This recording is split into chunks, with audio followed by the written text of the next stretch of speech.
చూసుకుందాం. ஆராதனை காரியங்கள் சில வார்த்தைகள் நாம் தியானம் செய்து கொள்ளலாம்.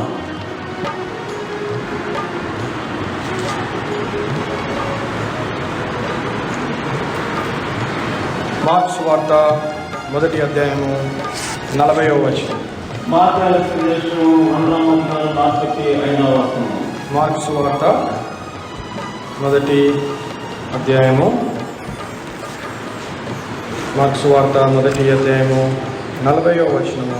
మార్కాల సువిశేషం 1వ అధ్యాయము 40వ వచనం.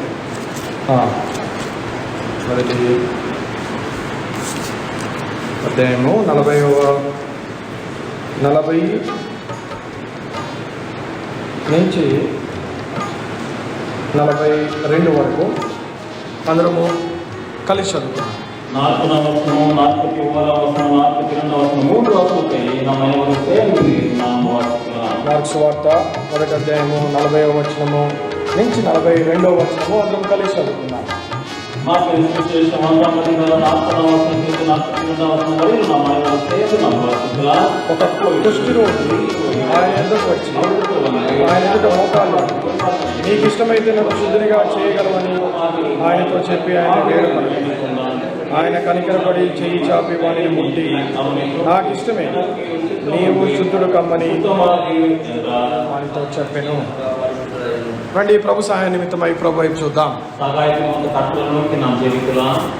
మా ప్రేమలిన తండ్రి, ఉదయకాల సమయము ఈ విధముగా నీ సన్నిధిలో ప్రభా మేమందరము కలుసుకుంటకు మాకు ఇచ్చిన ఈ శ్రేష్టమైన సమయాన్ని బట్టి వందనాలు తెలియజేస్తున్నాం.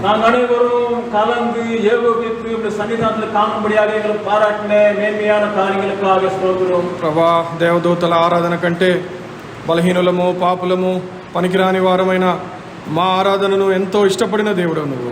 ஆண்டவரே தேவதூதனுடைய ஆராதனை காட்டிலும் ஒன்றுக்கு உதவாத பிரயோஜனம் இல்லாத எங்களுடைய ஆராதனையை நீர் கேட்க வேண்டும் வாஞ்சிக்க தேவனாக స్తోత్రం. ప్రభా నీ యొక్క సొంత కుమారుడు మా ప్రభువు మా రక్షకుడైన యేసు ప్రభు వారి రక్తము ద్వారా మమ్మల్ని అయా ఏర్పాటు చేసుకొని కొనుక్కొని సంఘముగా సమాజముగా మీరు స్థాపించి అయా మా అందరి ఆరాధన కొరకై మీరు వేచి చూస్తున్నందుకే వందనాలు తెలియజేస్తున్నాం. ஆண்டவரே உம்முடைய குமாரனாகிய இயேசு கிறிஸ்து ரத்தத்தின் மூலமாக எங்கள் அனைவரும் ரட்சித்து மீட்டுக்கொண்டு உமக்காக வாங்கிக் கொண்டு எங்கள் மூலமாக செலுத்தப்படுகிற ఆరాధన నీ విరుబக்கூடிய దేవునాకట్టుగా స్తోత్రం. నిజంగా చెప్పాలంటే ప్రభా నిన్ను ఏ విధముగా ఆరాధించాలో తెలియని వారము, జ్ఞానము లేని వారము అయా నిజముగా పరలోక సమాజము కంటే గొప్పగా ఆరాధన చేసేవారము కానే కాము తండ్రి. ஆனாலும் ஆண்டவரே உமக்கு ஏற்ற விதமாக நீர் விரும்புகிற பிரகாரம் நீர் வாஞ்சிக்கிற பிரகாரம் நாங்கள் ஆராதனை செய்ய முடியாது. நாங்கள் ஒன்றும் அறியாதவர்கள் பேதைகளாக இருக்கிறோம். எங்களுக்கு நீர் வெளிப்படுவீராக. ఆయనను కూడా తండ్రి మా ఆరాధనను ఎంతగానో ఇష్టపడే దేవుడు.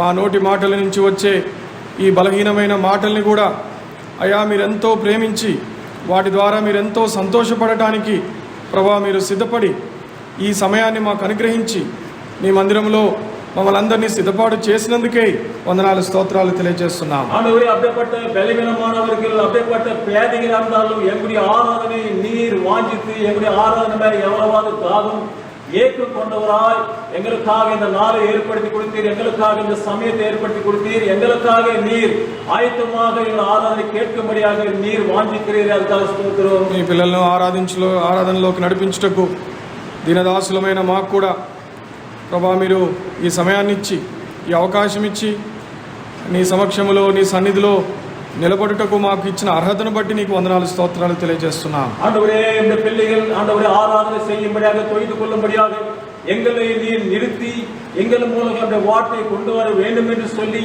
நீர் தீர்மானித்த இந்த தீர்மானத்துக்காக நன்றிகளான స్తోత్రங்களை நாங்கள் ஏறெடுக்கிறோம். వినుటకు చెవులు గలవాడు వినుగాక అన్న విధముగా ఎవరు ప్రభా నీ మాటలు వినాలని నువ్వు సిద్ధపరిచావో నిర్ణయించుకున్నావో ఆ ప్రియబిడ్డల్ని ప్రభా తీసుకొని వచ్చి అయా నీ మాటలు విని తండ్రి యోగ్యకరమైన రీతిలో నిన్ను ఆరాధించటలో సహాయపడమని వేడుకుంటున్నాను. ஆண்டவரே காதுள்ளவன் கேட்க கடவான் என்று சொன்ன அந்த வார்த்தையின்படி ஆண்டவரே, யாரை கொண்டு நீர் ஆராதிக்க வேண்டும், யாரை கொண்டு நீர் ஸ்தோத்திரிக்கப்பட வேண்டும் என்று சொல்லி வாஞ்சிக்கிறீரோ அந்த பிள்ளைகளை துரிதமாக சீக்கிரமாக கொண்டு வந்து சேர்த்து నామத்தை நீ మహిమపరచుకొని ట్రాన్స్లేషన్ విషయంలో నీ దాసునికి ప్రత్యేకమైన కృపను అనుగ్రహించమని వేడుకుంటున్నాం. ஆண்டவரே, மொழிபெயர்க்கிற காரியங்களிலே எனக்கு உம்முடைய கிருபையை காண்பிக்க வேண்டும் என்று சொல்லி பார்த்தோம். మా ఇద్దరిని నీ యొక్క ఆత్మ అభిషేకంలో ఉంచి అయా దయగల మాటలు, అయా నీ మాటలు, నీ జ్ఞానంతో నిండుకొనిన మాటలతో మమ్మల్ని దర్శించమని వేడుకుంటున్నాం. ஆண்டவரே, எங்களுடைய இரண்டு பேரும் உடைய ஆவினால் நிரப்பி உடைய தயவுள்ள வார்த்தைகள், கிருபையுள்ள வார்த்தைகள் எங்களை வாயில போட்டு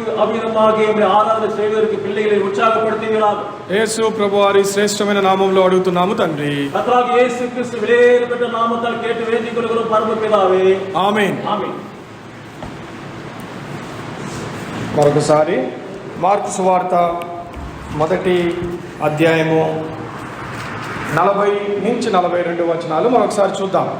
படிமாக மாத்தேயு சுவிசேஷம் 1ஆம் அதிகாரம் 40ஆம் வசனத்திலிருந்து 42ஆம் வசனத்தை நாம் தியானம் செய்ய போகிறோம். కాబట్టి ఇక్కడ ఒక కుష్ఠరోగిని మనము చూస్తున్నాం. இங்க ஒரு குஷ்டரோகி என்ற மனிதன் நாம் பார்க்கிறோம். ఇక్కడ చూస్తే ఒక కుష్ఠరోగి ఆయన ఎద్దకు వచ్చి ఆయన ఎదుట మోకాల్లోని నీకు ఇష్టమైతే నన్ను శుద్ధినిగా చేయగలవని ఆయనతో చెప్పి ఆయన వేడుకొనగా ఆయన కనికరపడి చెయ్యి చాపి వానిని ముట్టి నాకిష్టమే, నీవు శుద్ధుడు కమ్మని వానితో చెప్పెను. அப்பொழுது குஷ்டரோகி ஒருவன் அவரிடத்தில் வந்து அவர் முன்பாக முழங்கால் படியிட்டு உமக்கு சித்தமானால் என்னை சுத்தமாக்க உம்மால் ஆகும் என்று வேண்டிக் கொண்டான். కాబట్టి కుష్ఠ రోగము అనేది బహుశా ఇప్పుడు మనము చాలా తక్కువగా చూస్తున్నాం. ஆனால் இப்போது பார்க்கும்போது குஷ்டரோகம் என்ற வியாதி மிகவும் குறைந்திருக்கிறது. అయితే కొన్ని సంవత్సరాల క్రితము కుష్ఠ రోగం అనేది అత్యంత భయంకరమైన రోగము. ஆனால் சில வருஷம் முன்பாக குஷ்டரோகம் என்ற வியாதி மிகவும் பயங்கரமாக பரவி கொண்டே ఆ రోజుల్లో మందు కూడా లేని రోగం ఇది. அந்த நாட்களிலே அதுக்கு தகுந்த மருந்து இல்லாத இருந்தது. ఈ రోగం వచ్చిన వాళ్ళ పరిస్థితి ఎంతో దీనమైన పరిస్థితిలోకి వాళ్ళు జీవిస్తారు, చివరికి మరణిస్తారు. இப்படிப்பட்ட வியாதியை உடையவர்கள் எவ்வளவு பரிதாபமான ஒரு நிலையிலே அந்த வாழ்க்கையை அவர்கள் கழித்துக் கொண்டே இருப்பார்கள். ఆ రోగము అనగా చాలాసార్లు గమనిస్తే ఎవరికైనా ఏదైనా భయంకరమైన రోగము లేదా ప్రాణ సంకటమైన రోగం వచ్చినప్పుడు చాలాసార్లు మిగతా వారు అనుకుంటారు ఈ వ్యక్తి ఏదో భయంకరమైన పాపం చేశాడు, అందుకనే ఇతనికి రోగం వచ్చింది అనుకుంటారు. சிலர் எண்ணிக்கொள்கிறார்கள், சிலருக்கு மரணத்துக்கு ஏதுவான வியாதிகள், ஒரு பயங்கரமான வியாதிகள் பீடிக்கப்பட்டு வேதனைப்பட்டுக் கொண்டிருக்கும் போது அவர் சிலர் நினைத்துக் கொள்கிறார்கள் இவர் ஏதோ பாவம் செய்தார்கள், அது நிமித்தம் வியாதினால் பீடிக்கப்பட்டதை எண்ணிக்கொள்கிறார்கள். రోగం వచ్చిన వాళ్ళు రోగిష్ఠులను దాదాపుగా ఎవరు ఇష్టపడరు. இந்த வியாதி உள்ளவர்களை யாரும் விரும்பி அவரை நேசிக்க மாட்டார்கள். రోగిష్ఠులను హీనమైన వారిగా చూస్తారు. இந்த வியாதிస్తున్నவர்களை மிகவும் கேவலமாக நினைப்பார்கள். రోగస్తులను చాలా వరకు ఆ యొక్క పనికిరాని వారుగా, వారి వల్ల ఏ ఉపయోగం లేదు అన్నట్టుగా చాలా మంది భావిస్తుంటారు. இந்த வியாதிஸ்தரை பார்க்கும்போது அவர்கள் ஒன்றுக்குமே பிரயோஜனம் இல்லாதவர்கள், பிரயோஜனமற்றவர்கள் என்று சொல்லி அவர்களை கேவலமாக நினைப்பார்கள். కాబట్టి ఏ రోగమైన పరిస్థితి ఇలాంటిదే. எப்படிப்பட்ட வியாதியாலும் அமிதமாக காணப்படுகிறது. ఎప్పుడైతే రోగాన బారిన పడ్డారో మిగతా మనుషులు కొద్ది కొద్దిగా దూరం వెళ్ళిపోతుంటారు. யார் வியாதி இருக்கிறார்களோ அவங்களை பார்த்து வேற மக்கள் கொஞ்சம் கொஞ்சமாக விலகி தூரமாகவே போய்விடுவார்கள். బాగున్నప్పుడు అందరూ ఉంటారు, రోగిష్ఠైనప్పుడు కొందరే ఉంటారు. ஆனா நாம் நல்லா சுகமா இருக்கும்போது எல்லாருமே நம்ம கிட்டி சேருவார்கள். ஆனா வியாதினால கஷ்டப்படும் போது நம்ம விட்டு தூரமா வெளியே போவார்கள். అలాంటి రోగాల్లో కుష్ఠ రోగం అనేది చాలా ప్రమాదకరమైన రోగం. ஆனால் அப்படிப்பட்ட வியாதிகளிலே குஷ்டரோகம் என்பது மிகவும் ஒரு பரிதாபமான ஒரு வியாதியா இருக்கு.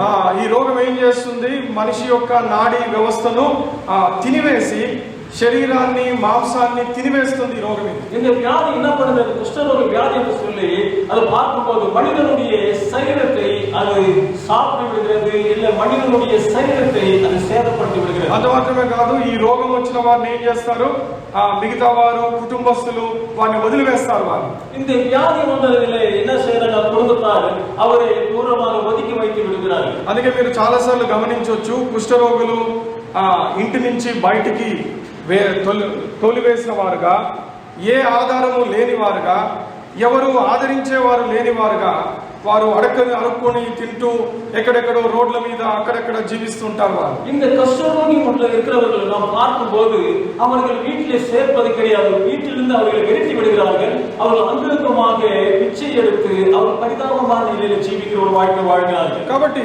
రోగము అనేది చాలా సార్లు పాపానికి దగ్గరగా చూపిస్తుంటుంది. இந்த வியாதி என்று சொல்லும்போது பாவத்துக்கு மிக அருகிலே அது நமக்கு வெளிப்படுத்துகிறது. దేవుని యొక్క జీవ గ్రంథములో కొన్ని రకములైన ఆ యొక్క కుష్ఠము గురించి రాయబడి ఉన్నది. தேவனுடைய ஜீவ புஸ்தகத்திலே பலவிதமான குஷ்டங்களை குறித்து வியாதியை குறித்து எழுதப்பட்டிருக்கிறது. 4 రకమైన కుష్ఠ రోగముల గురించి ఈ ఉదయకాల సమయము మీ ముందుకు తీసుకొని వస్తాం. 4 విధமான இந்த குஷ்ட ரோகத்தை குறித்து இந்த காலை நேரத்தில் நாம பார்க்க போகிறோம். ఈ కుష్ఠ రోగము ఏ విధముగా పాపానికి సాదృశ్యంగా ఉందో గమనించమని కోరుకుంటున్నాను. இந்த குஷ்ட ரோகம் ఏ విధంగా పాపத்துக்கு అడియాలமாக இருக்கிறது என்று நாம் தியானம் செய்து கொள்ள வேண்டும். కుష్ఠరోగి ఒక పాపకి సాదృశ్యంగా ఉన్నవాడని గమనించమని కోరుకుంటున్నాను. இந்த குஷ்டரோகி என்று சொல்ற மனிதன் ஒரு பாவிக்கு அடியாளமாக இருக்கலாம் என்பதை நாம் ஞாபகப்படுத்திக் கொள்ள வேண்டும். మొట్టమొదటి కుష్ఠరోగము முதலாவது குஷ்ட வியாதி లేవియాకాండము 13వ అధ్యాయము 22వ వచనం. லேவியராக 13ஆம் அதிகாரம் 22ஆம் வசனம். லேவியர் 13:22. 13వ అధ్యాయము 22వ వచనము అందరం కలిసి చదువుకుందాం. லேவியராக 13:22ஆம் வசனம் அனைவரும் சேர்ந்து நாம் வாசிக்கலாம். అది చర్మమందు அது విస్తారముగా వ్యాపించినడలా அதிகமாக படர்ந்து యాజకుడు వాడు అపవిత్రుడని என்று తీర్చకడవన్. చూడండి ఇక్కడ కుష్ఠం తాను. కుష్ఠరోగం వచ్చిన వాడిని ఏమని నిర్ణయిస్తున్నారు? అపవిత్రుడుగా నిర్ణయించారు ఇక్కడ. కుష్ఠరోగి வந்தவர்கள் ఏ విధంగా తీర్మానం చేయబడినారంటే அவன் தீட்டுள்ளவன். అందుకే కుష్ఠరోగులు చాలా మంది యేసు ప్రభువారి దగ్గరికి వచ్చి అయ్యా మా రోగాన్ని స్వస్థపరచు అని అడుగుట కంటే ఏమని అడిగారు? మమ్మల్ని శుద్ధిపరచు అని చెప్పని అడిగారు వాళ్ళు. அதனால கர்த்தராகிய இயேசு கிறிஸ்துவானவர் இந்த உலகத்தில் இருக்கும்போது அநேக குஷ்டரோகிகள் வந்து ஆண்டவரே எங்களை சுகமாக்கும் என்று சொல்லி அவர் கேட்டுக்கொண்டு எங்களை பரிசுத்தப்படுத்தும் சுகமாக்கும் என்று சொல்லி. కాబట్టి కుష్ఠరోగం ఏం చూపిస్తుంది? అపవిత్రం చూపిస్తుంది. இந்த குஷ்டரோகம் எதை காண்பிக்கிறது? அது ஒரு தீட்டை காண்பிக்கிறது. అయితే ఇది ఏ కుష్ఠరోగం? ఇది ఏ రకమైన కుష్ఠరోగము? ఏ విధమైన నిలవేల ஒரு కుష్ఠరోగం ఇది? ఇది ఒక మనిషికి చర్మమందు వ్యాపించిన కుష్ఠరోగం. ఇది ஒரு மனிதனுக்கு அவனுடைய శరీరத்திலே పడర్ந்திருக்கிற ஒரு కుష్ఠరోగం. అనగా తన శరీరములో తన యొక్క చర్మం మీద మొదలైన వ్యాప్తి చెందుతున్న కుష్ఠరోగం ఇది. இது ஒரு மனிதனுடைய శరీరத்திலே పడర్ந்து கொண்டே போய் கொண்டிருக்கிற ஒரு కుష్ఠరోగமாக இருக்கிறது. అనగా ఇది వ్యక్తి యొక్క అపవిత్రతను చూపిస్తుంది. ప్రియ సహోదరుడా, இது ஒரு தனிப்பட்ட மனிதனுடைய ஒரு அசூசியான ஒரு தீட்டான జీవితం வெளிப்படுது. ఒక వ్యక్తి యొక్క సొంత పాపము, సొంత అపవిత్రత ఇది ఈ యొక్క కుష్ఠరోగానికి సాదృశ్యంగా ఉన్నది. இது ஒரு மனிதனுடைய పాపమాగియ ஒரு అశుద్ధமான ஒரு జీవి, తీటాన ஒரு జీవితాన్ని కాண்பிக்கிறது. అయితే ఈ కుష్ఠరోగము, ఇలాంటి కుష్ఠరోగం వచ్చిన మనిషి పరిస్థితి ఏ విధంగా ఉంటుంది అంటే, இப்படிப்பட்ட குஷ்டரோகம் தீட்டுள்ள அசுத்தமான ஒரு காரியத்தை செய்கிற பாவியான மனுஷன் ఏ విధంగా இருப்பான் என்றால், రండి 45వ వచనము ఇదే అధ్యాయం. ఇదే అధికారం 13ఆం అధికారం 45వ వచనం. ఆ పొడగల కుష్ఠరోగి వస్త్రములను చింపివేయవలెను, వాడు తల విరబోసుకొనవలెను, వాడు తన పై పెదవిని కప్పుకొని అపవిత్రుడను అపవిత్రుడును అని బిగ్గరగా. ఈ కుష్ఠరోగి యొక్క పరిస్థితి ఏంటి ఇక్కడ? இந்த குஷ்டரோகினுடைய நிலை என்னவாக இருக்கிறது? అతను ఏం చేయాలి? మొట్టమొదటిగా ఆయన యొక్క వస్త్రాలను చింపివేయాలి. அவனுடைய வஸ்திரத்தை முதலாக அவன் கிழித்துக் கொள்ள வேண்டும். రెండవదిగా చూడాలి, ఇక్కడ ఆయన తల విరబోసుకోవాలి. అంటే తలను దూకోవడానికి వీల్లేదు.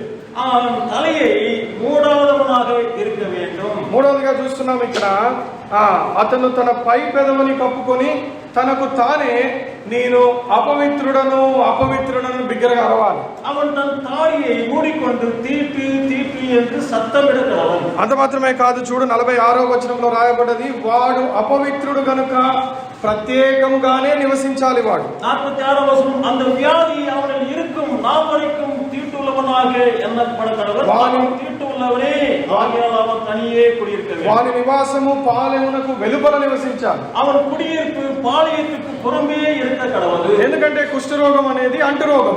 ஏனென்றால் குஷ்டரோகம் அது தொத்து வியாதியாக இருக்கிறது. పాప రోగము ఏ విధంగా అంటు రోగమో కుష్ఠరోగం కూడా అంటు రోగమే.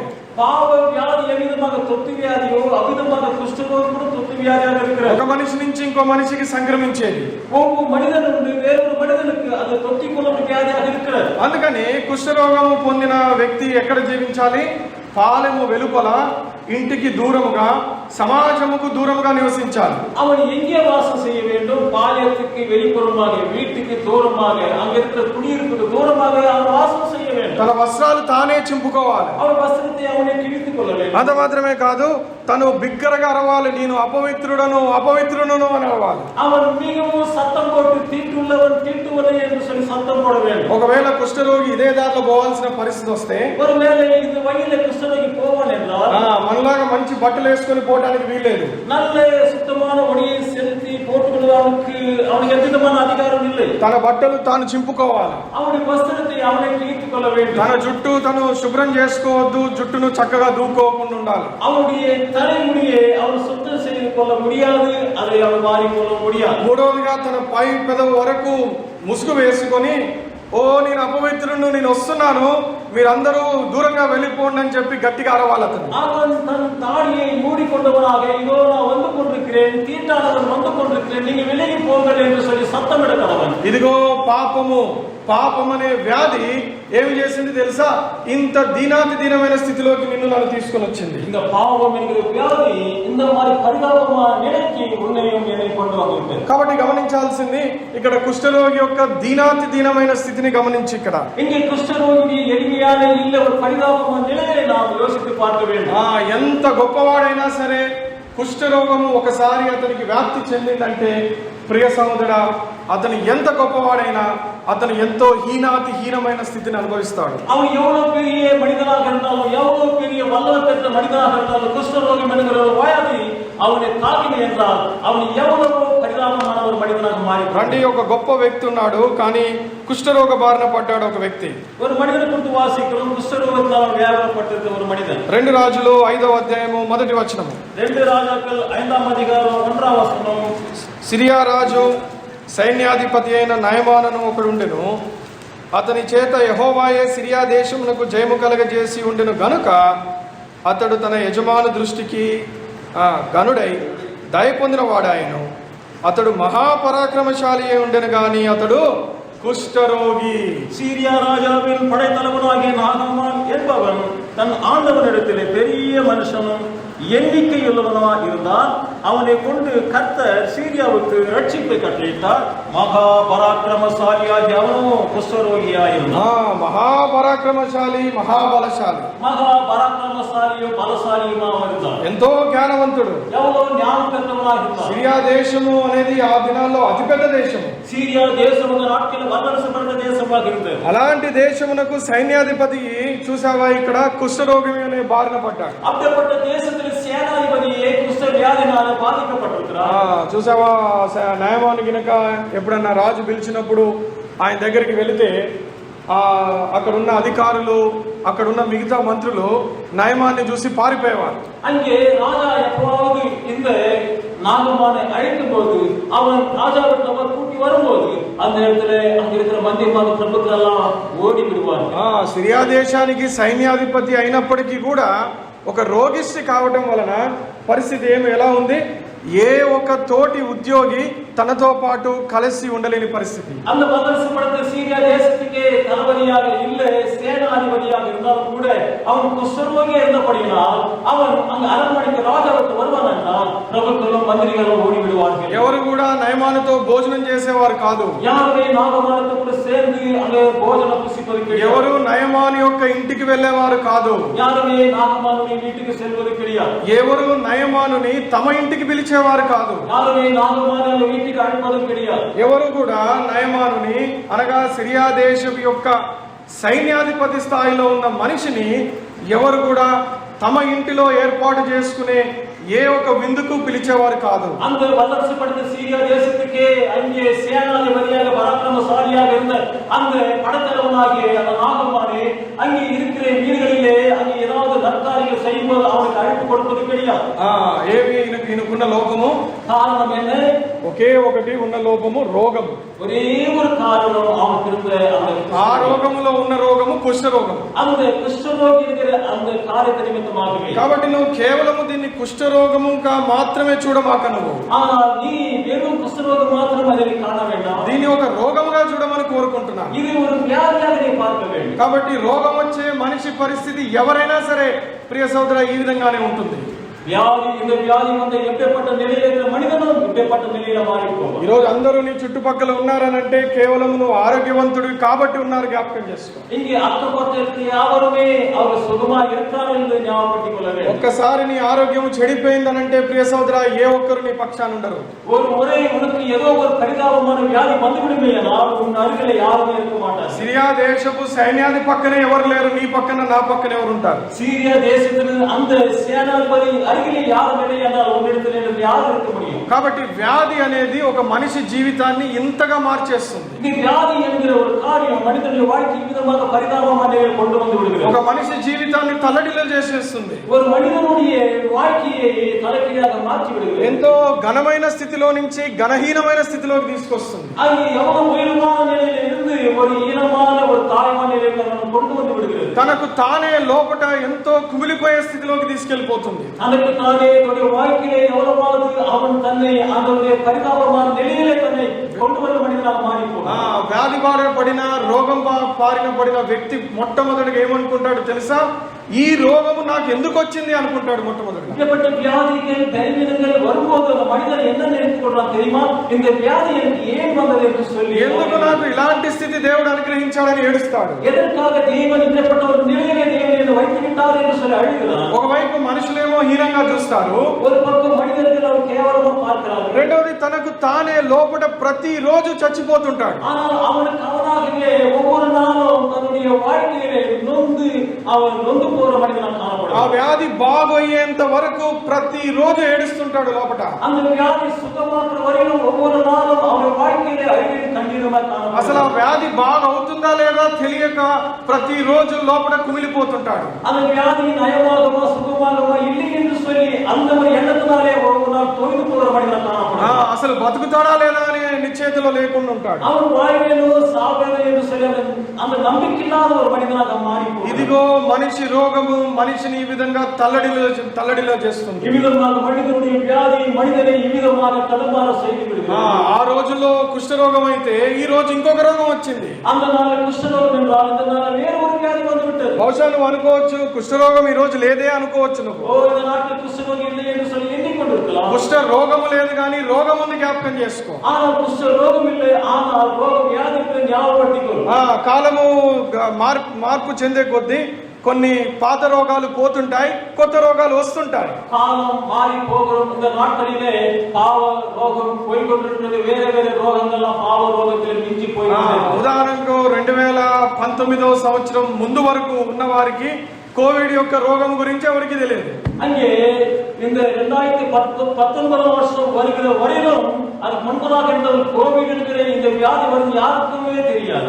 మనకి తెలుసు కోవిడ్ గురించి, ஆனால் நமக்கு தெரியும் இந்த வியாதி கோவிட் குறித்து. ఉదాహరణకు కొన్ని సంవత్సరాల తర్వాత ఈ రోగం పూర్తిగా మాయమైపోయింది అనుకుందాం. ஆனால் சில வருஷத்துக்கு பிற்பாடு இந்த வியாதி முற்றிலுமாக அகன்று போனது. ఒక 100 సంవత్సరాల తర్వాత మనుషులకి ఎలా ఉంటుంది అంటే ఓహో పలానా ఎప్పుడో ఒక కాలంలో కోవిడ్ అనే ఒక రోగం వచ్చిందంట అన్నట్టుగా ఉంటుంది. 100 வருஷம் கழிந்த பிற்பாடு சில மக்கள் அறிந்து கொள்வார்கள், இத்தனை வருஷம் முன்பதாக கோவிడ్ என்கிற வியாதி இருக்கிறது என்று எண்ணிக்கொள்வார்கள். వారికి కేవలం ఒక రోగంగా మాత్రమే తెలుస్తుంది, కానీ அது வெறும் வியாதியாக மாத்திரம்தான் அவர் பார்ப்பார்கள். ఆ రోగము బారిన పడి చనిపోయిన వాళ్ళు ఎంతమంది, அந்த வியாதினாலே பீடிக்கப்பட்டு மரித்து போனவர்கள் எண்ணிக்கணக்கான மக்கள். ఆ చనిపోయిన వ్యక్తి మీద ఆధారపడిన కుటుంబాలు నష్టపోయింది ఎంతమంది కుటుంబాలు. அந்த மரித்து போன மனிதன் மூலமாக நஷ்டப்பட்ட போன குடும்பங்கள், தவித்த குடும்பங்கள் எண்ணிக்கணக்கான. ఆ రోగము బారిన పడి చనిపోయిన తల్లిదండ్రులు చచ్చిపోతే వాళ్ళ పిల్లల పరిస్థితి ఎంత దీనమైన స్థితిలోకి పోయిందో ఎవరు గుర్తుంచుకుంటారు?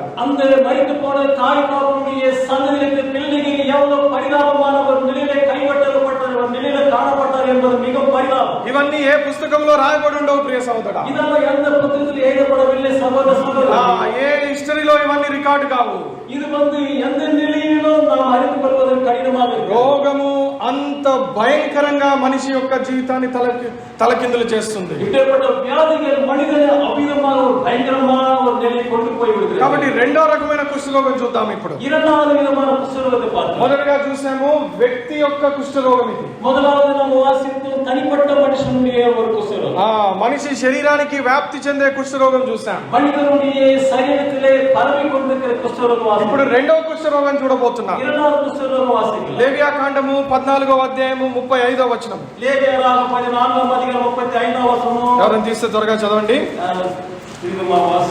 లేవియాకాండము 14వ అధ్యాయము 35వ వచనం. 14వ అధ్యాయం 35 లేవియరాగం 14:35 లేవియరాగం. చదవండి. యజమానుడు యాజకుని యొద్దకు వచ్చి నా ఇంటిలో కుష్ఠపడబట్టింది నాకు కనబడేనని అతను తెలియచెప్పవలెను. చదవండి బ్రదర్.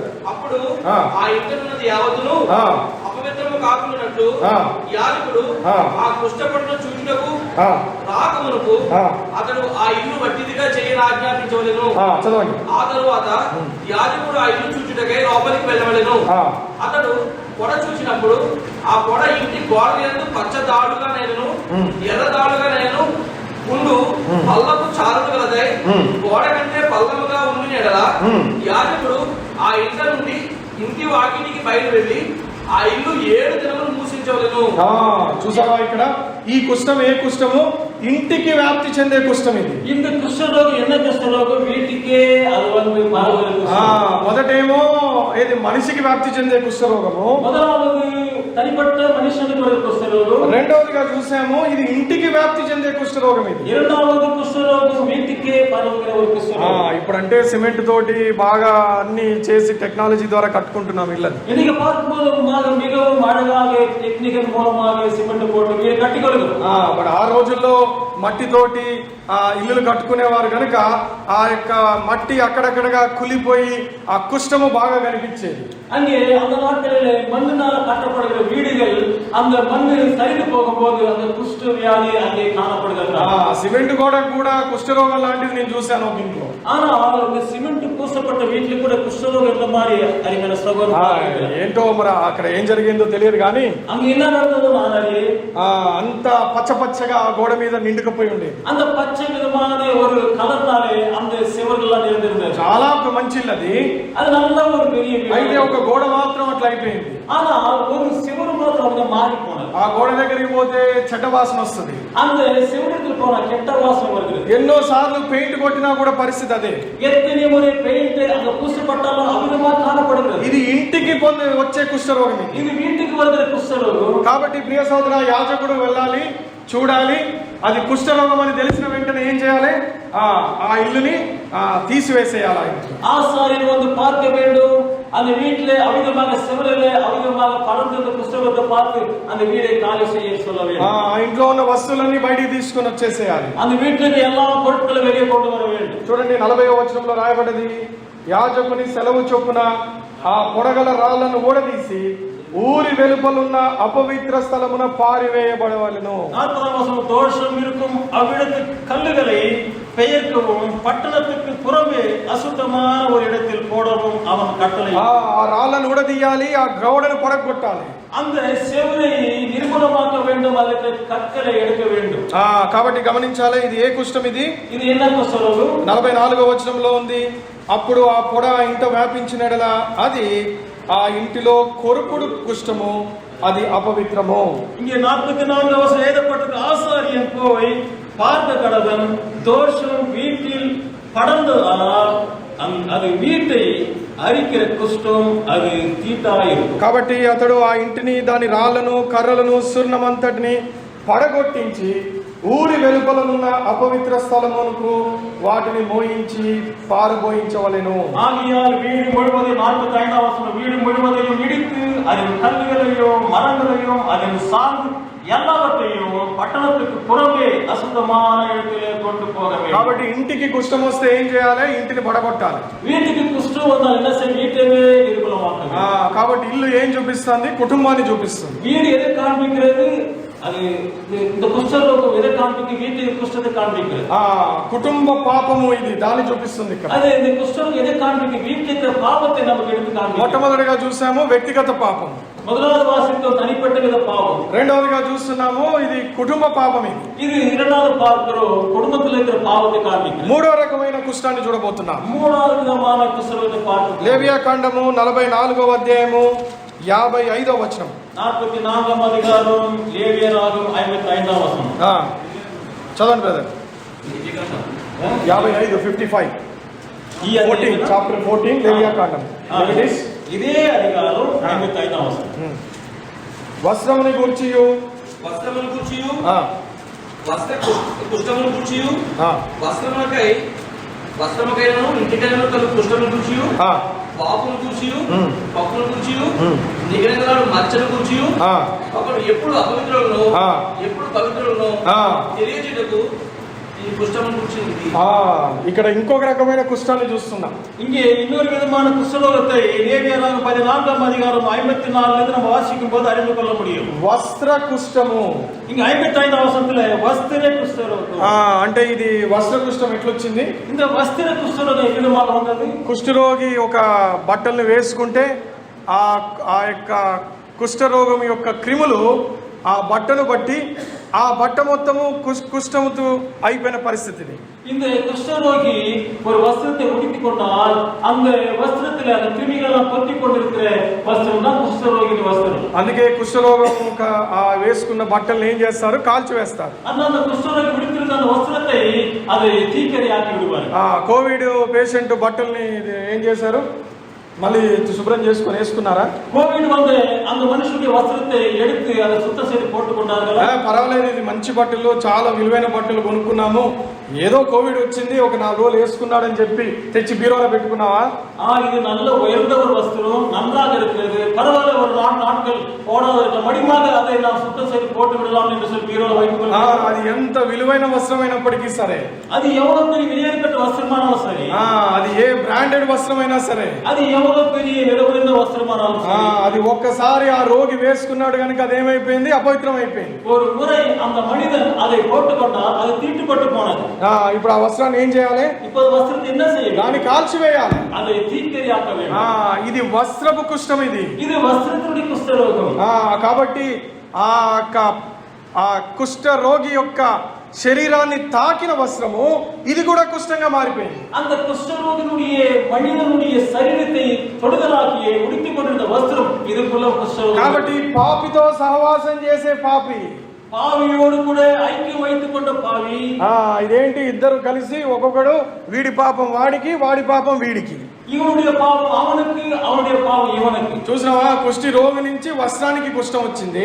இந்த కుష్ఠరోగి వస్త్రకి కుష్ఠరోగం ఉన్నది.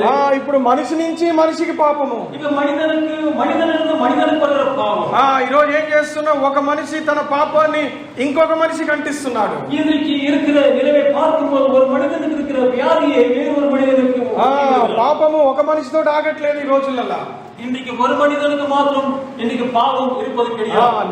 నేను పాపినయ్యాడంటే నా పక్కవాడు ఏమవ్వాలి? వాడు నాకంటే పెద్ద పాపి కావాలి. వాడు நான் பாவியா இருப்பேனால் எனக்கு అరిగిన இருக்கிற మనిషి என்ன కాటిலும் பெரிய పాపిగా మారివిడ வேண்டும். ఒక మనిషి ఇంకొక మనిషిని పాపిగా చేస్తున్నాడు. ஒரு மனிதன் வேறொரு மனிதனை పాపిగా మార్చి విడుகிறான். పాపిగా చేయడానికి ప్రోత్సహిస్తున్నాడు. పాపం செய்வதற்கு தன்னை அவன் ஊக்குவிக்கிற ஒரு మనిషిగా. కాబట్టి ప్రియ సోదరుడా, కుష్ఠ రోగము కలిగిన వ్యక్తి నుంచి వస్త్రము ఏ విధంగా కుష్ఠము పొందిందో ఒక మనిషి నుంచి ఇంకొక మనిషి పాపము సంక్రమించిన స్థితి. కుష్ఠరోగి என்கிற மனிதனிலிருந்து அந்த வஸ்திரத்துக்கு எப்படி குஷ்டரோகம் வந்ததோ அதே போல ஒரு மனிதனிலிருந்து வேறு ஒரு மனிதனுக்கு பாவம் அங்கே தழுவி கொண்டே போகுது. ఇదిగో ఆదాము నుంచి పాపము ఒకరికి ఒకరికి ఒకరికి అంటుతూ అంటుతూ అంటుతూ ఎక్కడి వరకు వచ్చింది?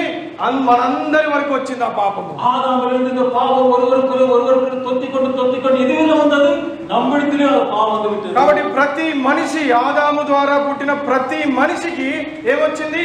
ఆదాము నుంచి పాప స్వభావం సంక్రమించింది. ஆதாம் மூலமா உருவாக்கப்பட்ட ஒவ்வொரு மனிதனுக்கும் பாவம் வந்தது. எப்படி வந்தது? ஆதாம் மூலமாகவே அது வந்தது. 4వ రకమైన పాపాన్ని, ఆ యొక్క కుష్ఠరోగాన్ని చూడబోతున్నాం. 4వ విధమైన కుష్ఠరోగத்தை பார்க்க போகிறோம். 2 రాజులు 5వ అధ్యాయము 27వ వచనం. 2 రాజులు 5వ అధ్యాయం 27వ వచనం. తీస్తారుగా చదవండి. ఇది మా వాసి 5వ అధ్యాయం 27వ వచనం. 2 రాజులు 5వ అధ్యాయము నయమానుకును ఆ. కలిగిన కుష్టు ఆ. నీకును ఆ. నీ సంతతికి ఆ. సర్వకాలము అని చెప్పగా ఆ. వాడు మంచు వలె తెల్లైన కుష్టము కలిగి ఆ. ఎలీషా యొద్ద నుండి బయటపడెను. ఎవరతను? ఏం పేరు ఆయన పేరు? அவன் பேர் என்ன? గెహజీ. கேயாசுரத்து வாசி ஆகிய நாகமானின் குஷ்டரோகம் உன்னையும் ஒரு சந்ததியாரையும் என்றென்றைக்கும் பிடித்திருக்கும் என்றால் உடனே அவன் உறைந்த மழை இரமால் குஷ்டரோகியாகி அவன் சமூகத்தை விட்டு புறப்பட்டான். ఎవరి గెహజీ? யார் கேயாஸ்? ఎలీషా దగ్గర ఒక మంచి శిష్యుడు. எலிசா இடத்துல நல்ல ஒரு శిష్యుడు. మంచి శిష్యుడు అనలేము, ఇక్కడనే తెలిసిపోయింది మంచితనం ఏంటని. அவனுடைய நல்ல విధమైన కార్యం ఇంగే ఆగే வெளிப்பட்டு ఇది జరగక ముందు వరకు మంచిగానే ఉన్నాడు పాపం. இந்த కార్యం நடப்பதற்கு முன்னதாக நல்ல ஒரு శిష్యునాగా ఉన్నాడు. దేవుడు నయమాను స్వస్థపరిచిన తర్వాత దేవుడు నాగమాను సుఖమాకపట్ట పిదప ఆయన ఎలీషాను అడిగాడు, అయ్యా నువ్వు నాకు ఇంత సహాయం చేశావు, నా దగ్గర నుంచి ఏదైనా గిఫ్ట్ తీసుకోమని చెప్పి ప్రాధేయపడ్డాడు. అయ్యా నీ ఇవ్వవాద எனக்கு సహాయం செய்திருக்கிறே என்னிடத்தில் நீ வெகுமதியை பெற்றுக்கொள்ளவே வேண்டிக்கொண்டார். ఎంత ప్రాధేయపడినా కూడా ఎలీషా తీసుకోలేదు ఆ గిఫ్ట్. ఎవరవాద పోరాడినారు ఎలీషా విట్టు వాங்கிకొள்ளவில்லை. అన్నాడు నువ్వు వెళ్ళిపో, ఇక్కడి నుంచి సంతోషంగా వెళ్ళిపో అన్నాడు. ఆయన సంతోషంగా ఇక్కడి నీ పోయిబడి అని சொன்னார். ఎందుకు? దేవునికి చెందవలసిన మహిమ దేవునికి చెందాలి. దేవునికి సెలుత వేண்டிయ మహిమ దేవునికి సెలుతు.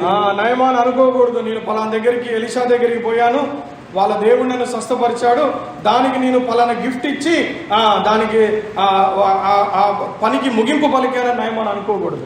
நாகமான் எண்ணிக்கொள்ளக்கூடாது, நினைத்துக் கொள்ளக்கூடாது. நான் எலிசா வீட்டுல போனேன், சுகமாக்கப்பட்டேன், அதுக்கு தகுதிவிதமான வெகுமதி கொடுத்து விட்டேன் என்று சொல்லி ఏదో నేను విలువైన వస్తువుని చెల్లించి నేను స్వస్థత పొందానని నయమాన్ గుర్తు పెట్టుకోకూడదు. విలువైన పెట్టే நான் அவனுக்கு சில பொருட்களை கொடுத்து நான் சுகமாக்கி கொண்டேன் என்று சொல்லக்கூடாது. ఇదిగో ఈ స్వస్థత నేను ఉచితంగా పొందానని గుర్తు పెట్టుకోవాలి. இதோ இந்த சுகத்தை நான் இலவசமாக பெற்றுக்கொண்டேன் என்று சொல்லி ஞாபகப்படுத்திக் கொள்ள வேண்டும். జీవిత కాలము ఈ స్వస్థత నేను ఇశ్రాయేలు దేవుని యొద్ద నుంచి ఉచితంగా పొందితినని గుర్తు పెట్టుకోవాలి. அவன் வாயிலெல்லாம் இஸ்ரவேல் தேவனிடத்தில் நான் இலவசமாக பெற்றுக்கொண்ட ஒரு சுகம் என்பதை ஞாபகப்படுத்திக் கொள்ள வேண்டும்.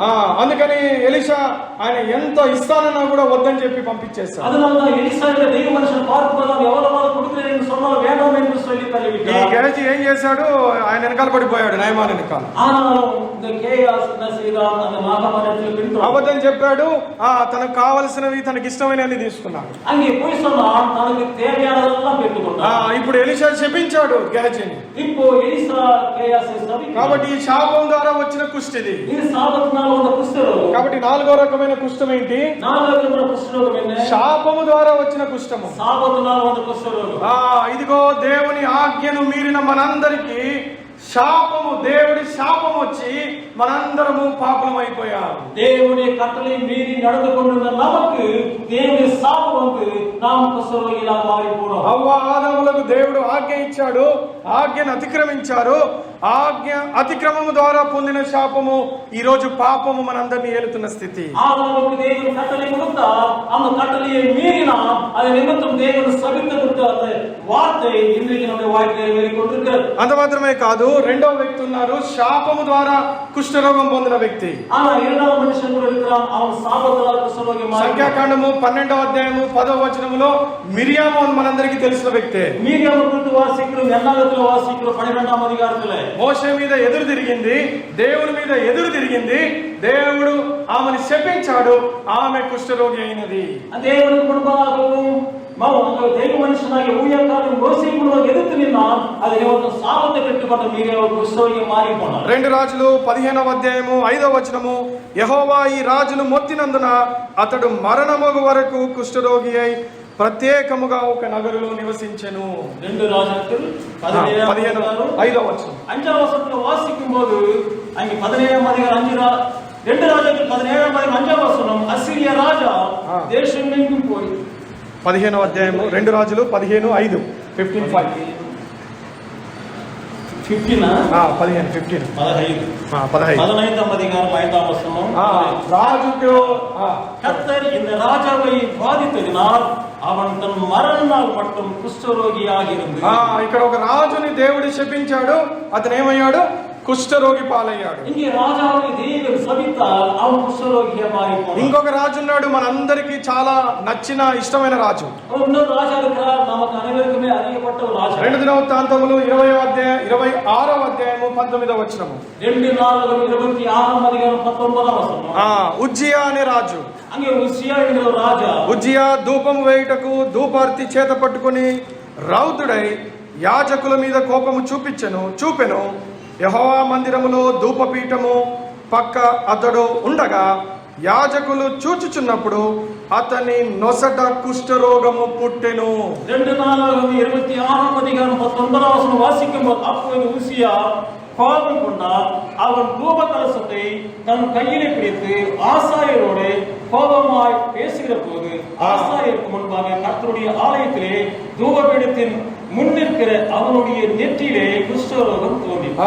యాజకుల మీద కోపం చూపించాడు, తను చేయకూడని పని చేశాడు. ఏమి పొందాడు?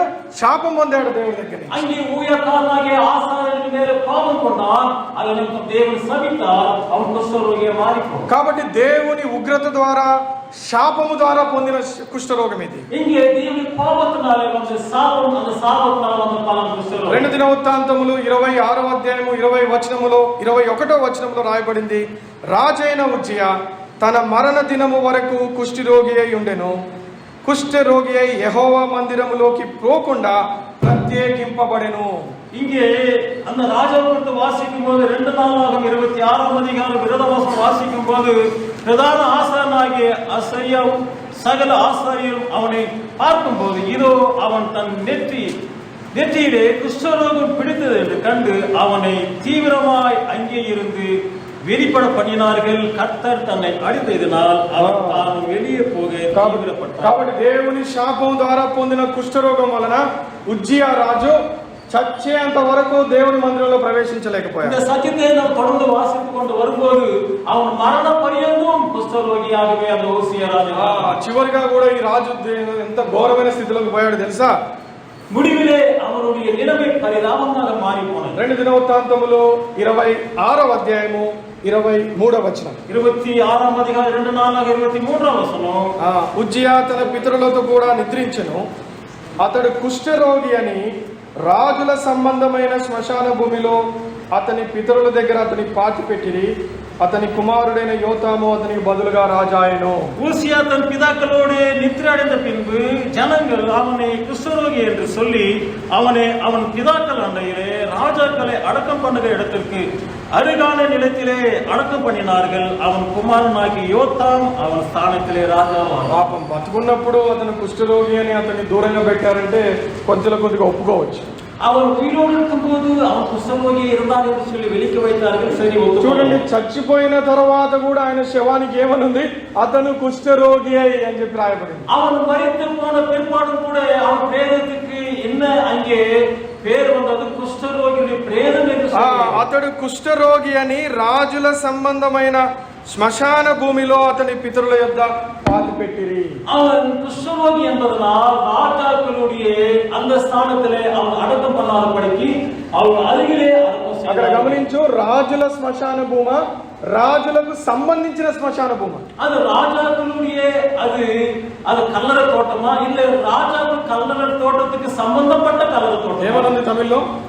என்னவாக இருக்கிறது? தமிழ்ல வாசிக்கும் ఏమనుంది? రాజులకు తెలుగులో రాయబడింది రాజుల సంబంధమైన శ్మశాన భూమి. அவன் பிதாக்கள் அண்டையிலே రాజాக்கள் అడకం పండుగ இடத்திற்கு అరిగిలే రాజులను భూస్థాపన చేసి దానికి పక్కన రాజులు చేసే భూస్థాపన కరెక్ట్, అది పక్కన చేశారు ఇద్దరిని. அங்கே ராஜாக்கள் அடக்கம் பண்ணுகிற இடத்துல அல்ல, அதுக்கு பக்க விதமாக పాపం అందరి సమాధులు ఒక దగ్గర ఉన్నాయి, ఈయన ఒక్కడి సమాధి తీసుకుపోయి అక్కడ చేశారు. எல்லா ராஜாக்களுடைய கல்லறைகளிலே அடக்கம் செய்கிற இடம் ராஜாக்களுக்கு உண்டு. ஆனால் இவனையோ அங்க அடக்கம் செய்யாத పాపం మరణములో కూడా వ్యత్యాసం, అన్యాయం జరిగింది. దూరமாக అడకం செய்தார்கள், మరణத்தில் కూడా వ్యత్యాసం ఉంది. దేవుని శాపము పొందిన ఆ యొక్క మరణం ఈ విధంగా ఉంటుంది. ప్రియ సహోదరా, దేవునాల్ సావు పెట్టుకున్న మనిషినుடைய మరణం ఈ విధంగా ఉంటుంది. ఉజ్జియా కుష్ఠరోగి ఆయనే కాదు, కుటుంబాల నుంచి వేరవడం మాత్రమే కాదు, చనిపోయిన తర్వాత తన శవం కూడా వేరే దగ్గర పాతి పెట్టబడే పరిస్థితి వచ్చింది. இந்த ஊசியா ராஜபானாலும் அவன் குஷ்டரோகி மாத்திரமல்ல வீட்டிலிருந்து வெளியேற்றப்பட்ட ஒரு மனிதனாக அவன் வெளியே விரட்டப்பட்ட மனிதனாக மாத்திரமல்ல அவன் கல்லறையில் அடக்கம் பண்ணும் போது கூட அவன் தூரமாக கல்லறையில் அடக்கம் பண்ணான். 4 రకములైన కుష్ఠరోగాలను చూసాం. 4 విధమైన కుష్ఠరోగத்தை நம்ம ఆసక్తిస్తున్నాం. మొట్టమొదటి కుష్ఠరోగము, முதலாவது కుష్ఠరోగం వ్యక్తిగత కుష్ఠరోగము, వ్యక్తికి సంబంధించిన రోగము, தனிப்பட்ட ஒரு மனிதனுக்கு ஏற்படுத்தப்பட்ட కుష్ఠరోగం. రెండవది కుష్ఠరోగం చూసాము, இரண்டாவது కుష్ఠరోగத்தை வாசித்தோம். ఇంటికి సంబంధించిన కుష్ఠరోగం, வீட்டுக்கு அது சம்பந்தப்பட்ட வீட்டுக்குள்ள இருக்கிற కుష్ఠరోగం. మూడవ కుష్ఠరోగం చూసాము, மூன்றாவது కుష్ఠరోగం వాసిத்தோம். వస్త్రము కుష్ఠరోగము, వస్త్రத்தினால் உண்டாகிற కుష్ఠరోగం. నాలుగవ కుష్ఠరోగం చూసాము, நான்காவது కుష్ఠరోగத்தை వాసిத்தோம். దేవుని శాపము ద్వారా వచ్చిన కుష్ఠరోగం. దేవుడి శాపத்தினால் வந்த కుష్ఠరోగం. అయా ప్రియ సహోదరా సహోదరి, ప్రియమైన సహోదర సహోదరి, ఇదిగో ఇలాంటి కోవకు చెందిన ఒక కుష్ఠరోగి మార్కు సువార్త 1వ అధ్యాయంలో యేసు ప్రభువు దగ్గరికి వచ్చాడు. அதனால்தான் இப்படிப்பட்ட குஷ்டரோகம் பிடித்திருக்கிற ஒரு மனிதன் மார்க்கு சுவிசேஷம் 1ஆம் அதிகாரத்திலே 40ஆம் வசனம் வாசித்தோம். అయితే ప్రేమ కలిగిన ప్రభు ఈ రోగులను పాపరోగం కలిగిన వారిని ఎంతగా కరుణించే దేవుడు మన ప్రభువైన యేసుక్రీస్తు వారు. அன்புள்ள தெய்வம், இரக்கமுள்ள தெய்வம், கிருபை நிறைந்த தெய்வம், பாவிகளாக பாவத்தினால் பீடிக்கப்பட்ட குஷ்டரோகத்தில் விடுதலை செய்ய அன்புள்ள தேவனாக ఉన్నాడు. ఇలాంటి కుష్ఠరోగి ఆయన దగ్గరకు వచ్చినప్పుడు చూడండి, మార్కు సువార్త 1వ అధ్యాయము 41వ వచనములో ఆయన కనికరపడి అని చెప్పి రాయబడింది. మార్కు సువిశేషం 1ఆம் அதிகாரம் 41ஆம் வசனத்திலே இயேசு மனதுருகி என்று எழுதப்பட்டிருக்கிறது. ఎవరు కనికరపడలేదు ఈ కుష్ఠరోగి పైన. அந்த కుష్ఠరోగి மேல யாருமே மனதுருகவில்லை. నువ్వు చూసావు ఇప్పుడు అనేక రకమైన కుష్ఠరోగాలని, అనేక విధమైన కుష్ఠరోగిని వాసిస్తూ ఎక్కడా కూడా ఏ మనిషి ఇంకొక కుష్ఠరోగి పైన కనికరపడలేదు. எந்த ஒரு மனிதனும் அந்த குஷ்டரோகி மேலே மனதுருகவில்லை. అయితే యేసు కనికరపడి, ஆனால் இயேசு மனதுருகினார். ఆయన రోగులను కనికరించే దేవుడు, அவர் வியாதிஸ்தரை மனதுருகிற தேவனாக இருக்கிறார். ఆరోగ్యము బాగలేని వారిని ప్రేమించే దేవుడు, சுகமில்லாதவர்களை நேசிக்கிற தேவனாக இருக்கிறார். ఆరోగ్యము బాగలేని వారి కొరకు జాగ్రత్త పడే దేవుడు. அங்கே சுகமில்லாதவர்கள் மேலே அக்கறை கொள்கிற தேவனாக இருக்கிறார். రెండోదిగా చూడు, ఇక్కడనే ఆయన చెయ్యి చాపి అని చెప్పి రాయబడింది. இங்கே வாசிக்கும் போது கையை நீட்டி என்று சொல்லி வாசிக்கிறோம். అసలు ఆయన దగ్గరికి పోవటమే ఎవరు పోరయ్య అంటే ఇక్కడ యేసుప్రభువు వారు ఏం చేస్తున్నారు, కనికరపడి చెయ్యి చాపి వానిని ముట్టి అని చెప్పి రాయబడింది. அந்த குஷ்டரோகத்துல யாருமே போக முடியாது. அந்த மாதிரி நிலையில கர்த்தராகிய இயேசு கிறிஸ்து அருகில போய் மனதுருகி கரத்தை நீட்டி கையை நீட்டி அவனை தொட்டு యేసుప్రభువు వారు ఇంత దూరం ఉండి కూడా చెప్పొచ్చు, నువ్వు శుద్ధుడుగా అని చెప్పొచ్చు. கர்த்தராகிய இயேசு கிறிஸ்து వారు వెలిగి దూరంగా ఉండి నీ సుత్తமாக என்று சொல்லக்கூடும். అయితే ప్రియ సహోదరా, అతనిని ముట్టుకొని அவரை கர்த்தராகிய இயேசு கிறிஸ்து அந்த குஷ்டரோகி அங்கே தொட்டு ఎక్కడ రోగం ఉందో ఆ రోగాన్ని ముట్టుకున్నాడు దేవుడు. எங்கே வியாதி இருந்ததோ அந்த வியாதி கர்த்தராகிய இயேசு கிறிஸ்து தொட்டார். కనికరించడం మాత్రమే కాదు, రోగాన్ని ముట్టుకొని రోగిని ప్రేమించే దేవుడు మన దేవుడు. மனதுருகிற தேவன் மாத்திரமல்ல, நம் தேவன் அங்கே வியாதிஸ்தரை தொட்டு அவங்க சுகமாக்க தேவனாக இருக்கிறார். కాబట్టి ఇక్కడ బహుశా రోగి అనే పరిస్థితి ఎవరికి లేకపోయి ఉండొచ్చేమో కానీ రోగిని కాను అనే పరిస్థితి ఎవరికి ఉండదు. జ్ఞాపకం చేసుకో, வியாதி இல்லாதவர்கள் இருக்கக்கூடும், ஆனால் வியாதியே வராது என்று சொல்லக்கூடிய ஒருவர் இருக்க முடியாது. బహుశా ఈ రోజు ఆరోగ్యవంతుడై ఉండొచ్చు, నువ్వు இன்றைக்கு நீ சுகமாக ஒரு மனிதனாக இருக்கலாம். ఈ రోజు నీ శరీరం చక్కగా ఉండొచ్చు, இன்றைக்கு உன் சரீரம் நல்லா சுகமா இருக்கலாம். అయితే ఒకానొక దినమున రోగం అవుతుంది ఈ శరీరము. ஆனால் இந்த சரீரம் ஒரு நாள் வியாதி சரீரம் மாறி போகும். ఒకానొక దినమున ఇది బలహీనం అవుతుంది ఈ శరీరము. இந்த சரீரம் பலவீன சரீரம் மாறி போகும். ఒకానొక దినమున ఈ శరీరమును పట్టించుకునే వాళ్ళు, సహాయపడేవారు, కనికరించేవారు లేని స్థితి ఏర్పడుతుంది. ఒకానొక దినాన ஒரு நாள் இந்த சரீரத்துக்கு அக்கறை கொள்கிறவர்கள் நேசிக்கிறவர்கள் இல்லாமல் போய்விடுவார்கள். అయితే ఆ దినాన గుర్తు పెట్టుకో, నువ్వు அந்த நாளை ஞாபகப்படுத்திக் கொள்ள வேண்டும். రోగిని కనికరించే యేసు ప్రభు, வியாதிஸ்தர் மேல மனதுரு கர்த்தராகிய இயேசு கிறிஸ்து అది ఏ రోగమైనా సరే ఆయన చెయ్యి చాపి రోగిని ముట్టి ప్రేమించి ఆదరించి ఆ రోగాన్ని స్వస్థపరిచే దేవుడు. எப்படிப்பட்ட வியாதியானாலும் சரி அருகில் வருகிறார், தொடுகிறார், மனதுருகிறார், சுகமாக்குற தேவனாக அவர் காணப்படுகிறார். రోగులను ఇష్టపడే దేవుడు ఈ దేవుడు. வியாதிஸ்தரை மேலே வாஞ்சிக்கிற தேவனும் அன்புள்ள தேவனுமாக நேசிக்கிற தேவனுமாக இருக்கிறார். మత్తయి సువార్త 8వ అధ్యాయము 2వ వచనములో ఒక కుష్ఠరోగి యేసు ప్రభు దగ్గరికి వచ్చాడు. மத்தேயு சுவிசேஷம் 2ஆம் அதிகாரம் 8ஆம் வசனத்தில் ஒரு குஷ்டரோகி இயேசு సమయం తక్కువగా ఉంది, రెఫరెన్స్ చెప్తాము, నోట్ చేసుకోండి, తర్వాత ధ్యానించమని కోరుకుంటున్నాను. మత్తయి సువార్త 8వ అధ్యాయం 2వ వచనంలో ఒక కుష్ఠరోగి వచ్చాడు, ఆయన ముందు మోకరించాడు, అడిగాడు, అయ్యా నన్ను శుద్ధీకరించానన్నాడు. மத்திய சுவிசேஷம் 8ஆம் அதிகாரம் இங்கே 3ஆம் வசனத்திலேயா 2ஆம் வசனத்தை வாசிக்கும் போது அப்போது குஷ்டரோகி ஒருவர் வந்து அவரை பணிந்து అన్నారు, నాకు ఇష్టమైన శుద్ధుడికా, సిద్ధమానాలు సుత్తమాకం என்று சொல்லி ఏ రోగి తన దగ్గరికి వచ్చినప్పుడు యేసు ప్రభువారు ఎప్పుడు కూడా రోగిని దూరముగా వెళ్ళమనలేదు. எப்படிப்பட்ட வியாதிஸ்தர் கர்த்தராகிய இயேசு கிறிஸ்து வருவாரானால் அவரை விலகி என்று சொன்ன மாதிரி சத்தியத்திலே நம்ம வாசிக்க முடிவதில்லை. రోగి తన దగ్గరికి వస్తే తను ఇంకా దగ్గరికి వెళ్ళాడు. రోగి வியாதிஸ்தர் அவருக்கு வரும்போது அவர் மிகவும் அவர் கிட்டி சேர்ந்து ஒரு சுகமாக்குற தேவனாக இருந்தார். రోగిని ప్రేమించిన దేవుడి దేవుడు, வியாதிஸ்தரை அவர் நேசித்த ஒரு தேவனாக. మత్తయి సువార్త 26వ అధ్యాయము 6వ వచనము, మత్తయి సువిశేషం 26 6వ వచనం, యేసు బేతనియాలో కుష్ఠరోగి అయిన సీమోను ఇంట ఉండనప్పుడు. 26వ అధ్యాయం మత్తయి సువిశేషం 26వ అధ్యాయం 6వ వచనం, యేసు బేతానియాவில் కుష్ఠరోగిగా இருந்த సీమోన్ వీటిలో இருக்கிறார். కుష్ఠరోగి అయిన సీమోను ఇంట ఎవరున్నారు? యేసు ప్రభు ఉన్నాడు. కుష్ఠరోగియాగి సీమోన్ వీటిలో யார் இருக்கிறார்கள்? கர்த்தராகிய இயேசு கிறிஸ்துவானவர் இருக்கிறார். అసలు కుష్ఠరోగి ఇంటికి ఎవరైనా పోతారా? కుష్ఠరోగి ఇంటికి ఎవరైనా పోవాలా? అందులో ఇజ్రాయెల్ వారికి, అందులో యూదా వారికి కుష్ఠరోగం అనేవాడు హేయమైన వాడు. அங்கே யூதா ஜனల మధ్యలో ఇశ్రాయేలు జనల మధ్యలో కుష్ఠరోగి என்று சொல்லும்போது అలువడుకు వారు కుష్ఠరోగి గనుక ప్రజల మధ్యలో కనిపిస్తే రాళ్లతో కొట్టి చంపుతారు. அங்கே కుష్ఠరోగి జనల మధ్యలో తెంపడవాలனால் కళ్ళింద సాగరివారు. అంత హేయమైన వ్యక్తి ఇంటికి ఎవరు వెళ్ళారు? యేసు ప్రభు వెళ్ళాడు. அப்படிப்பட்ட அருவருப்பான ஒரு வியாதியுள்ள மனுஷனுடைய இடத்துல வீட்டுக்கு கர்த்தராகிய இயேசு கிறிஸ்து செல்கிறார். కేవలం వెళ్ళి సీమోను బాగున్నావా అని చెప్పని అడగలేదు అక్కడ. அங்கே சீமோனே நன்னா இருக்கிறாய் என்று சொல்லி கேட்கவில்லை. కొన్నిసార్లు రోగిని దర్శించడానికి వెళ్తాము, சில நேரங்களிலே வியாதிஸ்தரை நாம் தரிசிக்க போகிறோம், రోగికి దూరంగా ఉంటాం. அந்த வியாதிஸ்தருக்கு தூரமா விலகி இருக்கிறோம். వెళ్ళింది రోగిని చూడటానికి, நாம் போனதே வியாதிஸ்தரை பார்க்கபடியா, పరామర్శించడానికి, அவர்களை நாம் வந்து அன்பு செலுத்தி பராமரிக்கபடியா. అయితే రోగికి ఎక్కడున్నా నేను? ஆனால் அந்த வியாதிஸ்தருக்கு நாம் எங்கே? రోగికి దూరంగా ఉన్నాను నేను. அந்த வியாதிஸ்தருக்கு எவ்வளவு விலகி தூரமா இருக்கிறோம். అంటే పరామర్శించాలి కానీ రోగికి దగ్గర పోకూడదు నేను. ஆனால் పరామరిక வேண்டும், ஆனால் அந்த வியாதிஸ்தருக்கு கிட்டி சேரக்கூடாது. ప్రియ సోదర, యేసు ప్రభు అలా కాదు ఇక్కడ. అలా కర్తరాగియ యేసు క్రీస్తు వారు இல்லை. సీమోను ఇంటికి, కుష్ఠరోగి అయిన సీమోను ఇంటికి వెళ్ళిన యేసు ప్రభు కర్తరాగియ యేసు క్రీస్తు కుష్ఠరోగి అయిన సీమోను వీటికి సెల్లార్. మార్కు సువార్త 14వ అధ్యాయం 3వ వచనంలో రాయబడినది. మార్కు 14 3వ వచనం ఏర్పడుతున్నది. ఆయన బేతనియాలో కుష్ఠరోగి అయిన సీమోను ఇంట భోజనమునకు కూర్చుండినప్పుడు. 14:3 14వ అధ్యాయం మార్కు సువిశేషం 3వ వచనం, அவர் பெத்தானியாவில் குஷ்டரோகியா இருந்த சீமோன் வீட்டிலே భోజన పంది ఇరుకు.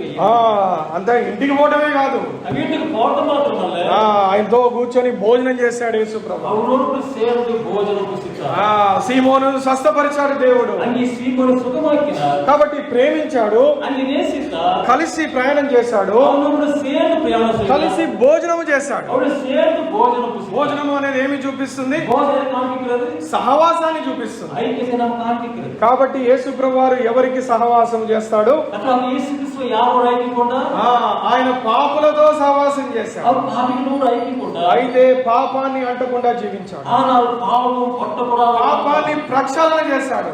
ஆனால் பாவத்தை அவர் ஒதுக்கி రోగితో సహవాసం చేశాడు, వ్యాధిயோடு సహవాసం இருந்தார், రోగిని ప్రేమించాడు, அந்த வியாதிஸ்தனை நேசித்தார், రోగిని స్వస్థపరిచాడు. வியாதிஸ்தனை సుఖమాకినాர்.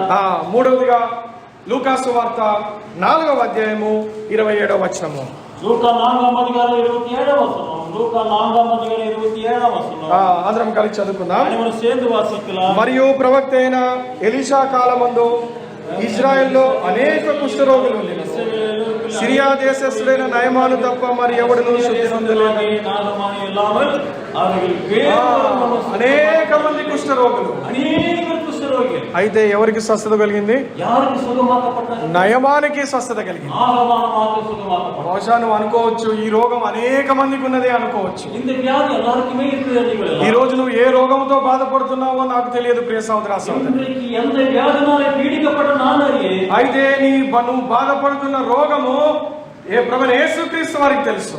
ஆனால் வேதனை பட்டுக்கொண்ட வியாதிகர்த்தராகிய இயேசு கிறிஸ்து அறிவார். నువ్వు అనుకోవచ్చు ఈ రోగం ద్వారా అనేక మంది చచ్చిపోయారే అనుకోవచ్చు. இந்த வியாதினால் எவ்வளவு மக்கள் மடிந்து போனார்கள். ఓ గొప్ప గొప్ప వైద్యులు చూసినప్పటికీ కూడా ఈ రోగము నయం కాలేదే అని నువ్వు అనుకుంటున్నావేమో. பெரிய பெரிய வைத்தியரை அவர் பார்த்து போதும் இந்த வியாதி సుఖమాకపడ முடியలే என்று ఎన్నుకున్నారు. ఈ రోగాన్ని బాగు చేయటము కష్టము, ఎవరు చేయలేరు అనుకుంటున్నావేమో. இந்த வியாதியை சுகமாக்க முடியாது, யாராலும் முடியாது என்று சொல்லி ఎన్నుకుంటున్నారు. ఈ రోగం ద్వారా అనేకులు చచ్చిపోయారని నువ్వు అనుకుని భయపడుతున్నావేమో. இந்த வியாதி నుంచి எவ்வளவு மக்கள் மடிந்து போனார்கள் ఎన్నుకుంటున్నారు. ఈ రోగం వస్తే ఎవడు బతకడు అని నువ్వు అవిశ్వాసం పొందుతున్నావేమో. இந்த வியாதி வந்து யாருமே உயிர் வாழ முடியாது என்று சொல்லி అవిశ్వాసాన్ని కానపడ. ఆ రోజు ఇశ్రాయేల్లో అనేక మంది కుష్ఠరోగులు ఉన్నారు. அந்த நாட்டில் ఇశ్రాయేల్ జనముల మధ్య ఎవరో కుష్ఠరోగులు ఉన్నారు. అయితే స్వస్థత నయమానికి వచ్చింది. ஆனால் సుఖమాత్రము నాగమానకు కుష్ఠరోగం నుంచి నయమాను విడిపించబడ్డాడు. కుష్ఠరోగి నాగమాను విడుదల చేయబడ్డాడు. ఈ రోజు లోకములో అనేక మంది పాప రోగముతో బాధపడుతున్నారు, పాపంలోనే మరణిస్తున్నారు. இன்றைக்கு எவ்வளவு பேர் உலகத்தில் பாவத்தினால வியாபகப்பட்டு மரித்து போய் கொண்டிருக்கிறார்கள்.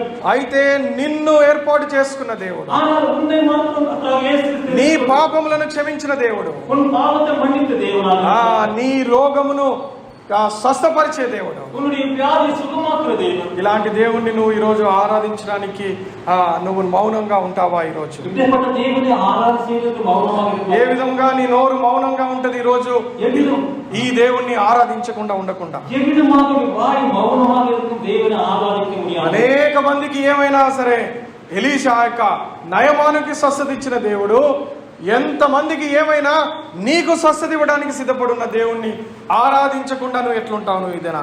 எவ்வளவோ பேர் இன்னைக்கு பாவ வியாதினால பீடிக்கப்பட்டிருக்கும் போது நாகமான சுகமாக்கப்பட்டது போல நீ சுகமாக்கப்பட்டு கொண்டிருப்பது உண்மையான சுகமாட்டு இருப்பது உண்மையான நீ தேவனை ஆராதிக்காத எப்படி மௌனமாக இருக்க முடியும்? లూకాసు వార్త 17వ అధ్యాయము 12వ వచనం.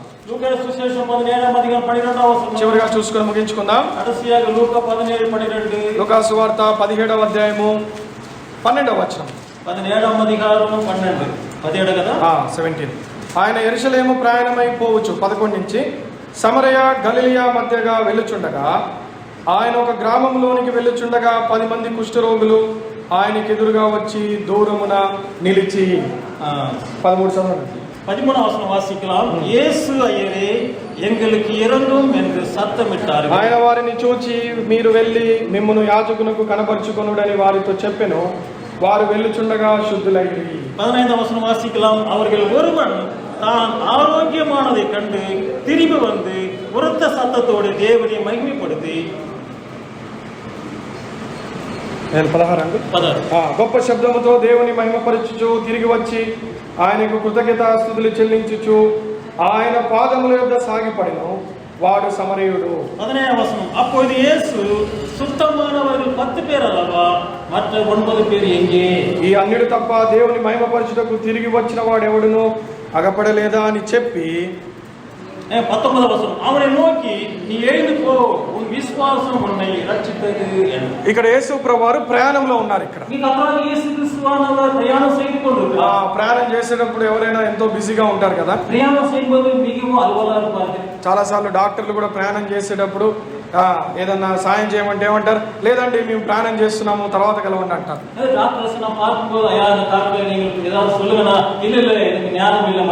ఇక్కడ యేసు ప్రభువారు కూడా ప్రయాణంలో ఉన్నారు. ఇక్కడ ఒక 10 మంది కుష్ఠరోగులు వచ్చారు ఆయన దగ్గర. వారు దూరం నుంచి కేకలు వేస్తున్నారు. యేసు ప్రభువా మమ్మల్ని కరుణించమని కేకలు వేస్తున్నారు. వారి వైపు చూసి అన్నాడు, మీరు పోయి యాజకులు కనబరుచుకోపోండి అన్నారు. ఇంకా అప్పుడు వాళ్ళు ఇంకా స్వస్థత పొందలే. వాళ్ళు ఇంకా వాళ్ళకి చెప్పాడు, పోయి మీరు యాజకుడు కనబరుచుకోపోండి అన్నారు. పామో ఈయన యాజకుడికి కనబరుచుకోమన్నాడని వీళ్ళందరూ పరిగెడుతున్నారు. పోతూ ఉంటే స్వస్థత పొందారు. ఒక్కడు చూసుకున్నాడు తన చేతుల్ని, తన శరీరాన్ని చూసుకున్నాడు. చూసావా, ఒకడు తనకు స్వస్థత కలుగుట చూసి గొప్ప శబ్దముతో దేవుని మహిమపరిచాడు. ஒருவன் தன் சுகமாக்கப்பட்டதை அவன் அறிந்தவனாகவே மிகவும் சத்தமாக தேவனை மகிமைப்படுத்துகிறான். తిరిగి వచ్చి ఆయన కృతజ్ఞతాస్తుతులు చెల్లించాడు. திரும்பி வந்து தேவனுக்கு நன்றியை செலுத்தினான். దేవుడు అన్నాడు, మీరు పోయి యాజకుడు కనపరుచుకోమంటే ఆయన తిరిగి వచ్చి అయ్యా అని చెప్పి ఆయన కాళ్ళ మీద పడ్డాడు. நீங்கள் போய் ஆசானை காண்பித்துக் கொள்ளுங்கள் என்று சொல்லி கர்த்தராகிய இயேசு கிறிஸ்து சொல்லும்போது இவன் ஒருவன் திரும்பி வந்து ஐயா என்று சொல்லி పడింది. 17వ వచనంలో యేసు ప్రభువారు అన్న, అందుకు యేసు 10 మంది శుద్ధులైరి కారా, ఆ 9 మంది ఎక్కడ? ఈ అన్యుడు తప్ప దేవుని మహిమపరచుటకు తిరిగి వచ్చిన వాడు ఎవడును అగపడలేదా అని చెప్పి. 17వ వచనం, அப்போது இயேசு சுத்தமானவர் 10 பேர் அல்லவா, மற்ற 9 பேர் எங்கே? தேவனை மகிமைப்படுத்துவதற்கு இந்த அந்நியனே ஒழிய மற்றவரும் திரும்பாது போனானே என்று 10 మందిలో ఒక్కడు తిరిగి వచ్చాడు. 10 பேர் ஒருவன் மாத்திரமே திரும்பி வந்தான். దేవుణ్ణి మహిమపరచుటకు వచ్చాడు. దేవుని మహిమపడుతూ వந்தான். ఇదిగో ఆ విధంగా నువ్వు తిరిగి దేవుని మహిమపరచుటకు సిద్ధపడున్నావా? నువ్వు అవిధமாக నీ తిరిగి వందవనాக దేవుని 10 మంది 9 మంది అటే పోయారు. వాళ్ళు அவங்க 9 பேர் அப்படியே போய் விட்டார்கள். పోతున్నారు, చూసుకున్నారు, అబ్బా చక్కగా అయిపోయాం అనుకున్నారు. ఇక అక్కడి నుంచి దారి పట్టారు. వాళ్ళు போகும்போது அவர் சுத்தமாக்கப்பட்டார்கள், பார்த்தார்கள், சந்தோஷத்தோடு திரும்பி வரது அப்படியே போய் விட்டார்கள். ఈ రోజు అనేక మంది దేవుని చేత స్వస్థత పొందుతారు, కానీ తిరిగి దేవుని దగ్గరికి రారు. இன்றைக்கு अनेक பேர் கர்த்தராகிய இயேசு கிறிஸ்து மூலமாக சுகத்தை பெற்றுக்கொள்கிறார்கள், ஆனால் திரும்பி வருவது கிடையாது. స్వస్థత పొందేంత వరకు ప్రాధేయపడతారు, ஆனால் சுகம் மாத்திர வரையிலும் கர்த்தரிடத்தில் வந்து கொண்டிருக்கிறார்கள். రోగము బాగోయేంత వరకు ప్రాధేయపడతారు, ప్రభా ప్రభా కరుణించి అంటారు. அவங்க வியாதி சுகம் மாத்திர వரையிலும் இறங்க மாட்டவர் என்று சொல்லி ఒక్కసారి స్వస్థత కలిగిందా మళ్ళీ దేవుని ముఖం చూడరు. ஒரு முறை அவர் சுகமாக்கப்பட்டாலும் வடிவாக கர்த்தரை திரும்பி பார்க்க மாட்டார்கள். ఒక సమరయుడు, ఒక అన్యుడు తిరిగి వచ్చి ఆయన కాళ్ళను పట్టుకొని ప్రభువా అని చెప్పి స్తుతిస్తున్నాడు. ప్రియ సహోదరుడు, ஒரு சமாரியன், ஒரு அந்நியன் தேவனை கர்த்தராகிய இயேசு பாதத்தை பிடித்து கொண்டு அவரை ஆண்டவரே என்று சொல்லி அவர் மகிமைப்படுத்தி ప్రభువారు అడిగాడు, ఆ 9 మంది ఎక్కడా అని చెప్పని అడిగాడు. கர்த்தர் கேள்வி கேட்கிறார், அந்த சுகமாக்கப்பட்ட 9 பேர் எங்கே? ఇప్పుడు ఈ అన్యుడు సమరయుడు వల్ల కలిసి మాతో కలిసి ఆరాధించడానికి సిద్ధపడున్నావా? இன்றைக்கு அந்த அந்நியனாகி சமாரியனோடு கூட சேர்ந்து இன்றைக்கு அவர் ஆராதிக்க நன்றி செலுத்த படித்துக்கொள்ள ஆயத்தமாக இருக்கிறார். లేకపోతే ఆ 9 మంది లాగా దేవుని మేలులను అనుభవించి, దేవుని స్వస్థతను అనుభవించి, దేవుని బలమైన ఘనమైన కార్యాలను చూచి ఆ కార్యాలను మర్చిపోయి ఆయనను స్తుతించకుండా ఉంటావా? அப்படி இல்லை என்றால் இந்த அந்த 9 பேரை போல தேவனுடைய நன்மையை பெற்றுக்கொண்டு, உபகாரத்தை பெற்றுக்கொண்டு, அவரிடத்தில் சுகத்தை பெற்றுக்கொண்டு நீ ஆராதிக்காமல் மௌனமாக இருந்து கொண்டிருக்கிறாயா? ఒకవేళ ఆ సమరయుడు వలె, ఆ అన్యుడు వలె మాతో కలిసి ఈ రోజు ఆరాధించుటకు నువ్వు సిద్ధపడుంటే, ప్రియ సహోదరా, మాతో కలిసి మోకరించు, దేవుని నామాన్ని ఘనపరచు, ఆరాధించు. నీ జీవితంలో చేసిన స్వస్థతను బట్టి, నీ జీవితంలో చేసిన బలమైన కార్యాలను బట్టి గొప్పగా ఎలుగెత్తి మహాసమాజంలో ఆయన ఆరాధించు. அப்படி என்றால் அந்த ஒருவர் வந்த சமாரியனை போல, அந்நியனை போல எங்களோடு கூட சேர்ந்து அவர் ஆராதிக்க, அவர் செய்த மகத்தமான காரியங்களை, அற்புதமான காரியங்களை, வல்லமையான காரியங்களை, அவருக்கு பாவம் வியாதி சுகமாக்கப்பட்டு அப்படி மேன்மையான காரியங்களை ஏந்தி அவரை ஒருத்த சத்தத்தோடு உன்னால் மகிமைப்படுத்த முடியுமா? ஆராதிக்க முடியுமா? தொழில் கொள்ள முடியுமா?